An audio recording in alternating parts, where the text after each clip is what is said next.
السلام علیکم، میرا نام ہے ذیشان عثمانی۔ آج ہم بات کریں گے ہمارے معاشرے کے سب سے زیادہ مس انڈرسٹوڈ کیریکٹر کے اوپر، اور وہ کیریکٹر ہے فادر کا، باپ کا۔ جس لمحے بچہ پیدا ہوتا ہے نا، اس لمحے اس کو ماں کی محبت سمجھ میں آ جاتی ہے۔ جب وہ باپ بنتا ہے تب اس کو باپ کی محبت سمجھ میں آتی ہے، تب تک اسے باپ کی محبت سمجھ میں نہیں آتی۔ باپ ہمارے معاشرے کا وہ مظلوم ترین کیریکٹر ہے جو ہر وقت ہر جگہ سے پستا ہے۔ نہ وہ رو سکتا ہے اور نہ اس کی کوئی پرابلم سمجھتا ہے۔ حقوق نسواں کے چکر میں خواتین جب چاہیں جہاں چاہیں جس کے سامنے رو دیتی ہیں۔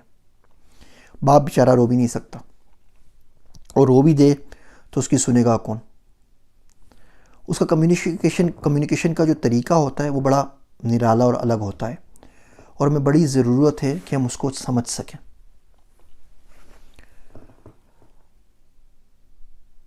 جب باپ کمزور ہوتا ہے تو وہ اولاد کو ڈائریکٹلی نہیں بول سکتا کہ جی مجھے ریٹائر ہو کے گھر بیٹھنا ہے، اب تم کما کے لے کر آؤ۔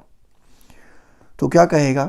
وہ بولے گا یار تم صبح ٹائم پہ کیوں نہیں اٹھتے، اپنی ٹائم مینجمنٹ کرو، کوئی جاب واب دیکھو، اچھا اپنے قدم پہ کھڑے ہو جاؤ۔ بیسیکلی وہ کہنا یہ چاہ رہا ہوتا ہے کہ بیٹا زیادہ ٹائم ہی نہیں میرے پاس، 10-15 سال میں اور چل سکتا ہوں، تب تک you put your house in order, تاکہ اپنے لیے بھی کچھ کرو، میرے لیے بھی کچھ کرو۔ باپ جب بولتا ہے کہ بیٹا اتنا ٹائم نہ لگاؤ یوٹیوب کے اوپر، واٹس ایپ کے اوپر، کیا تم کمپیوٹر پہ ہر وقت بیٹھے رہتے ہو، تو اس کا اصل مقصد تو کہنے کا یہ ہوتا ہے کہ کبھی مجھ سے بھی پوچھ لیا کرو، مجھے پانی چاہیے، چائے چاہیے، مجھے کوئی تکلیف تو نہیں ہے۔ باپ جب اولاد سے پوچھتا ہے کہ بیٹا طبیعت ٹھیک ہے، سر میں درد تو نہیں ہے، تھکے ہوئے تو نہیں ہو، تو بیسیکلی وہ کہنا یہ چاہ رہا ہوتا ہے کہ میری ٹانگوں میں آج بہت درد ہے۔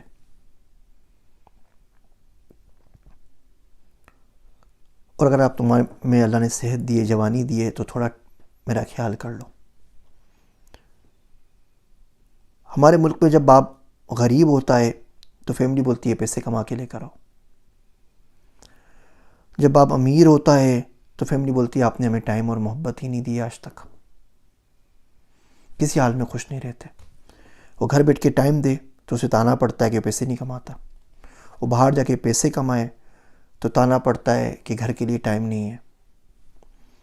وہ محبت دے تو کہا جاتا ہے کہ تمہارے الفاظ سے کچھ نہیں ہوتا، دنیا بڑی ظالم جگہ ہے، بی ریئلسٹک۔ وہ اس ظالم دنیا میں کام کرنے کے لیے نکل جائے تو بولتے ہیں تمہارے پاس محبت کے لیے وقت نہیں ہے۔ آپ نے بہت سارے بوڑھے حضرات دیکھے ہوں گے جو واٹس ایپ کے اوپر اچھی اچھی حدیثیں شیئر کر رہے ہوتے ہیں۔ کہیں نہ کہیں روز نہ روز کہیں نہ کہیں سے کسی نہ کسی باپ کا میسیج آ جاتا ہے، فلاں حدیث جس میں والدین کی عظمت کا بیان ہے، فلاں مولوی صاحب کا بیان جس میں انہوں نے کہا ہے کہ اولاد کو ماں باپ سے نافرمانی نہیں کرنی چاہیے۔ یہ تمام باتیں وہ جو شیئر کر رہے ہوتے ہیں فارورڈ میسیجز کی شکل کے اندر، یہ تمام باتیں وہ ہیں جو وہ کرنا چاہ رہے ہوتے ہیں،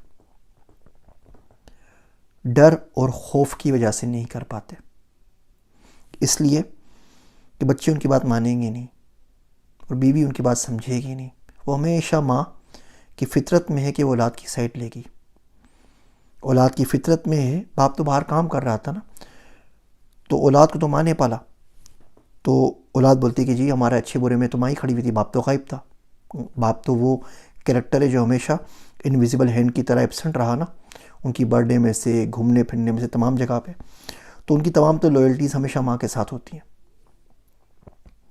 آپ سے ایک کام کی بات عرض کروں، اگر آپ کے گھر میں ماں باپ ہیں اور صبح آپ کی آنکھ ان کی کھانسی سے کھلتی ہے، اگر آپ کے گھر میں ماں باپ ہیں، انہوں نے کوئی ایشو ہے، ایسیڈیٹی کا پرابلم ہے، کوئی اور بیماری ہے، آپ کے گھر میں ماں باپ ہیں، ان کو چلنے میں دشواری ہے، انہیں صحیح نظر نہیں آ رہا، ان کا دل بیٹھ رہا ہے، تو یقین جانیے اس وقت دنیا میں کوئی کام اس سے زیادہ امپورٹنٹ نہیں ہے کہ آپ جا کے ان کا علاج کریں۔ کوئی یوٹیوب کی ویڈیو، کوئی ڈیٹا سائنس کی ٹریننگ، کوئی سیمینار، کوئی لیکچر، کوئی ایگزام، کوئی جاب، کوئی گرل فرینڈ کے قصے، کوئی بیوی کے حقوق، سب سے پہلے جا کے ان کو فکس کریں۔ ہمارے ہر گھر کے اندر میڈیسن اس طرح آتی ہے جس طرح گروسری آتی ہے، وہ دیکھیں کون سی میڈیسن کہاں آ رہی ہے۔ ہاں امی چلی جائیں گی ڈرائیور کے ساتھ، ڈاکٹر کو دکھا کر آ جائیں گی. آپ کہاں گئے؟ آپ کا حق تھا آپ لے کے جائیں. ہاں ابو چلے جائیں گے، میں نے پیسے دے دیے ہیں، ڈاکٹر دیکھ لے گا، ڈاکٹر سے اپوائنٹمنٹ دے دی ہے. یقین جانیے یہ حق نہیں ہے، یہ صحیح کام نہیں ہے. آپ ان کو اپنے ساتھ خود لے کر جائیے، خود ڈاکٹر سے معلوم کریں. ماں باپ بڑے کنجوس ہوتے ہیں، اسپیشلی جب اولاد بڑی ہو جائے تو ماں باپ اپنے آپ کنجوس ہو جاتے ہیں. وہ بولتے ہیں ٹھیک ہے میں 2000 والے ڈاکٹر کو نہیں دکھاتا، 500 والے سے پرچی کٹوا لیتا ہوں. بیٹے کو آگے کالج جانا ہے، پیسے کام آئیں گے. بیٹی کی شادی کرنی ہے، وہاں کام آ جائیں گے. ان کی برتھ ڈے پارٹی آ رہی ہے، آپ ان کو اچھے ڈاکٹر کے پاس لے جائیں، اچھی میڈیکل انشورنس دلوا دیں، ان کا اچھا علاج کروائیں. اگر آپ کے امی ابو کو مائیگرین ہے تو یقین جانیے آپ کی ڈگری کسی کام کی نہیں، جب تک آپ ان کا مائیگرین کا کوئی نہ کوئی سولوشن نہ ڈھونڈ کے نہ لا دیں. ان کو ایسیڈیٹی کا پرابلم ہے، اس کو پہلے سولو کریں. کبھی باپ کے پاس بیٹھ جایا کریں 10-15 منٹ کے لیے. باہر رہتے ہیں اگر شہر سے تو کال کر لیا کریں. پیسے مانگنے کے لیے نہیں، وہ تو آپ کرتے ہی ہیں کہ پیسے چاہیے، فیس جمع کروانی ہے، فلاں جگہ جانا ہے، فلاں کریڈٹ کارڈ کا بل بھرنا ہے. اس کے علاوہ کام کے علاوہ باہر لے کے نکل جائے نا. گھر میں 10-12 بندے ہوتے ہیں، کچھ بھی نہ کریں. آج اپنے والد صاحب کو بنائیں، ابو کھانے پہ چلتے ہیں، صرف آپ اور آپ کے ابو 2 بندے. اب بیٹی ہیں یا بیٹے ہیں، وہاں جا کے انہیں پتہ ہے ابو زندگی میں کیا چل رہا ہے، مہنگائی بڑی ہو گئی ہے، تنخواہ اتنی نہیں بڑھی ہے، کاروبار میں کیا مسئلہ چل رہا ہے، ہاؤ کین آئی ہیلپ. یہ ایک جملہ ہے، ہاؤ کین آئی ہیلپ. یہ دنیا کا ہر باپ سننا چاہتا ہے. اور ایک جملہ ہے جو ہمارے معاشرے میں اس کو زندگی بھر سننے کے لیے نہیں ملتا. صرف اپنی اولاد سے، دوستوں سے مل جاتا ہے، یاروں سے مل جاتا ہے، رشتہ داروں سے مل جاتا ہے، کولیگ سے مل جاتا ہے، غیروں سے مل جاتا ہے. اور نہیں سن پاتا تو اپنی اولاد سے، اور وہ مر جاتا ہے. اور اس کے بعد اولاد کی اپنی زندگی گزرتی ہے، اپنے بچے ہو جاتے ہیں، پھر وہ اس جملے کا انتظار کرتے کرتے مر جاتے ہیں. اور یہ بھی ریئلائز نہیں ہوتا کہ ایک وقت تھا کہ یہ جملہ ہم کسی اور سے کہہ سکتے تھے، ہم نے نہیں کہا. اور آج قدرت انتقام لے رہی ہے اس وقت کا کہ ہمیں جملہ سننے کو نہیں مل رہا، لیکن ہم اس بات کو نہیں سمجھ پاتے.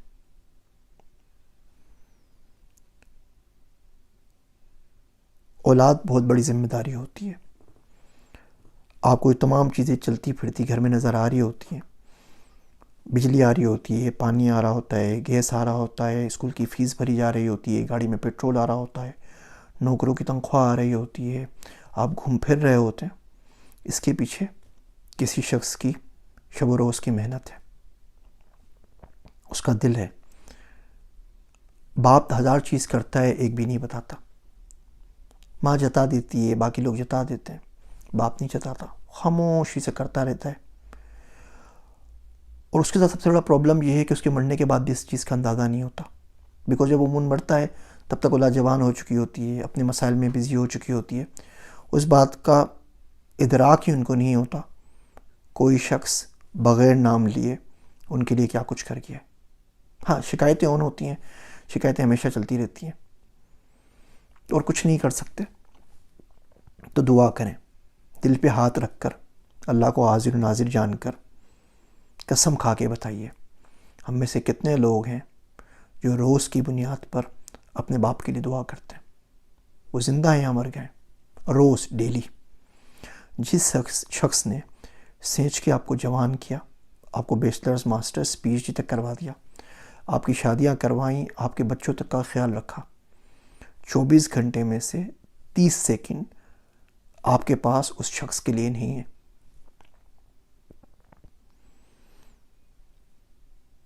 تو یہاں تو دعا کیجئے، یا اس شخص کو باپ نہ کہا کریں، چھوڑ دینا. غیر کی طرح کام کیا، نوکروں کی طرح آیا اور چلا گیا زندگی سے، ٹینشن کس بات کی ہے.